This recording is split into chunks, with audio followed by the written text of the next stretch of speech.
What up guys, it's FanService Renji, and let's talk about the time I tried to be a convention man whore and failed. This story begins right after I got out of a 2-year-long relationship. Needless to say, I was a hot mess, I was super depressed, and really needed a distraction. Luckily, a couple days later, one of my friends invited me to a con last minute, cause apparently he was rooming with a bunch of my fangirls. What better way to boost your ego back up than to surround yourself with fangirls? Perfect distraction. Besides, by that point in my life, my attitude was already virgin, cause I didn't really give a fuck. I think I've earned my moment to be a slutty man whore for a weekend. Day 1 at the con, and I was definitely getting my flirt on. Things were going great at first. Only problem was, my friend with the room hasn't texted me back all day. It's getting late and I still have no idea where I'm staying. How am I supposed to hook up with anybody if I don't even know where I'm supposed to be sleeping tonight? Now I'm just standing in the lobby looking like a creep. Wait, don't go. I swear I got a room here. No girl wants to hear that at 2 in the morning. It's now 3 in the morning and my friend finally calls me. Dude, where have you been? These girls have been waiting for you like all night, bro. Come on, just hurry up to my room and give them some fan service. Tell me why when I walked in their room, it looked like a dinner nightmare for vegans. There was nothing but Johnsonville brats and Oscar Mayer wieners on the menu. Drunk, smelly dudes everywhere, and maybe 4 girls. So my friend walks me over to the corner of the room, he kicks over a couple beer cans and made a nice spot for me to lay down and goes, "There you go, bro, enjoy, have a good night." Please note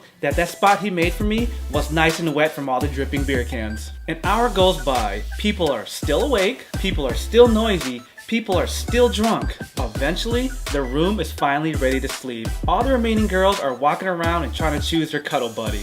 While this guy next to me kind of looks around and then he looks straight at me. Are you like FanService Renji? Since the girls are all taken, you wanna like cuddle? Hell no, I don't wanna cuddle with your drunk stinky ass. You ain't even my type, bro. I may be trying to be a seasonal man whore right now, but I still have my standards and my dignity. So please show me some respect. It's 5:30 in the morning and I still haven't slept. I just went down the street and got my own hotel. Day 2 was off to a way better start. I hung out with the girl that I met the day before and we totally hit it off. We ended up spending the whole day together.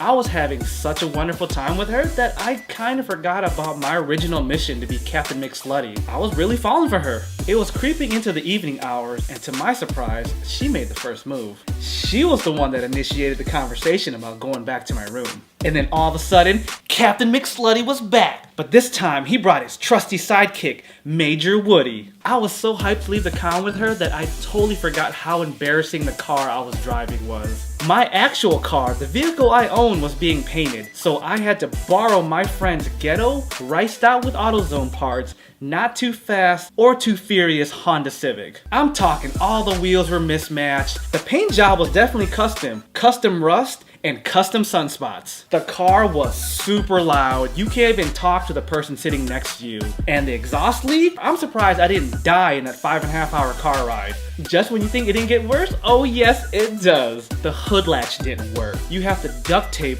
the hood shut so it doesn't fly up and smash the windshield. You must be thinking, oh, that's not that bad, Renji. Just leave the hood taped down. You don't have to open it again. You're wrong. Because every time you want to start the car, you gotta pop the hood open and do a couple magic tricks, sing some campfire songs to get the car to start, then shut the hood and tape it back up. Here I am, walking the most beautiful girl I've ever seen in my life to the shittiest car I've ever driven in my life. We make it back to my room, we decide to change out of cosplay. She needs a little more time, so I'm on the bed just chilling. Next thing I know, I fall asleep for like an hour, and then I wake up and see her on the other bed just scrolling through her phone looking so disappointed. I'm not dumb, I realize I messed up, so I quickly make up some lame excuse to get next to her. I'm kinda cold. Maybe I should come lay next to you and share some body heat. I know that sounds lame, but it worked. Shut up. We start talking all nicey, and then eventually we started cuddling. Just when things started getting good, our phones start blowing up with calls and text messages. Apparently, a tornado had touched down 10 miles away from the con.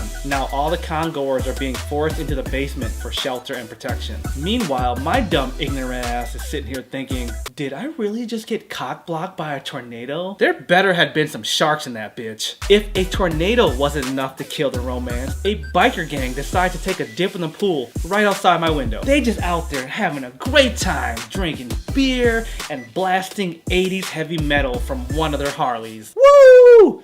Hell yeah, tornado pool party, brother! Any chance of having sexy time with this beautiful girl was over. We both just decided, let's just take a nap and wait the storm out. 2 hours later, we woke up. The tornado watch was over. The bikers were finally quiet, so it's now or never. Fan service powers, activate. We start talking all nicey-nicey to each other. We start giving each other those sexy eyes. Then Careless Whisper starts playing. There's saxophone music playing out of nowhere. We start cuddling, and I finally got to kiss her. Oh, victory. As much as I wanted to be Captain McSlutty, I couldn't really take it any further. The truth was, I really liked this girl. I actually saw myself having a relationship with her. If I'm gonna have sex with this girl, I wanted my first time with her to be special.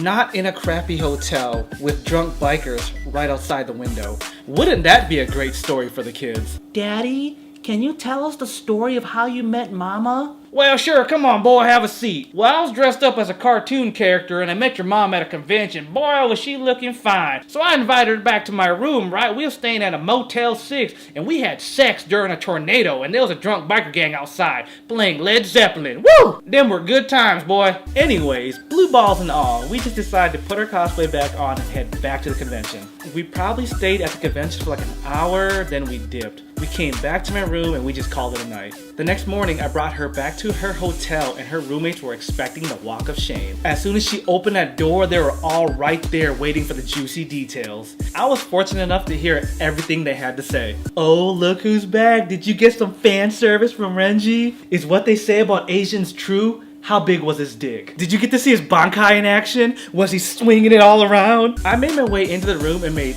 everybody feel awkward, especially because one of them apparently didn't like me. For those wondering, me and this girl actually started officially dating 2 weeks after this convention. For those of you actually interested in hearing more about that story, I actually made a video about it. It's called My Cosplay Love Story. So I guess the moral of this story is when one door closes, another one opens? Look guys, times get tough and we do get sad every now and then, and that's okay. You just gotta go out there and keep living life though. You never know what opportunities are out there waiting for you if you just sit around all day feeling sorry for yourself. Anyways, that's my story about how I try to be Captain McSlutty and totally failed. Make sure you guys subscribe to my channel because I put out videos all the time. Thank you so much for watching. I'm FanService Renji and I'll see you guys next time.